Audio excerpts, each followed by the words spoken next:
Attention, la sorcellerie existe bel et bien, et elle est bien répandue au Maroc et en Afrique du Nord et en Afrique subsaharienne.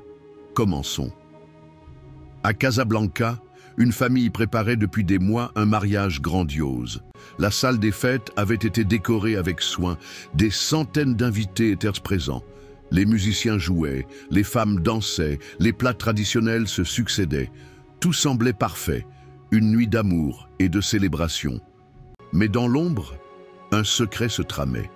Une cousine jalouse de la mariée, refusant de voir cette union se réaliser, avait eu recours à la sorcellerie.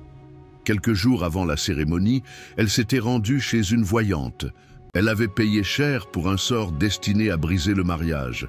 Des incantations, des objets enfouis, des paroles murmurées dans la nuit. Elle voulait voir la honte s'abattre sur la mariée, la joie se transformer en cauchemar.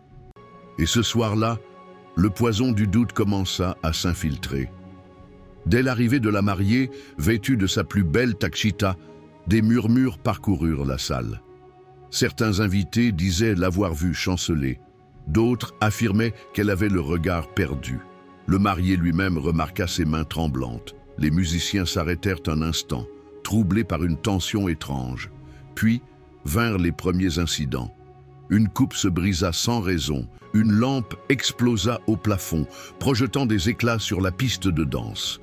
La fête, peu à peu, prit une tournure inquiétante. La mariée s'évanouit devant l'assemblée, au moment même où elle devait dire « oui ». Le chaos éclata.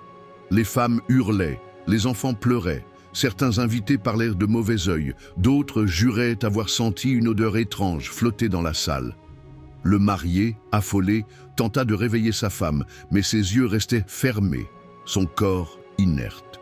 On fit venir un FQIH, un homme réputé pour combattre la sorcellerie. Au milieu des convives choqués, il récita des versets du Coran. La mariée reprit lentement connaissance, mais ses lèvres murmuraient des mots incompréhensibles, comme si une autre voix parlait à travers elle. La fête était brisée, le mariage détruit, avant même d'avoir commencé. Le lendemain, les rumeurs se répandirent dans tout Casablanca. Certains disaient que la mariée avait été victime du Hassad, la jalousie destructrice. D'autres affirmaient que la cousine avait réellement payé pour la sorcellerie. Le couple, lui, ne se remit jamais de cette nuit.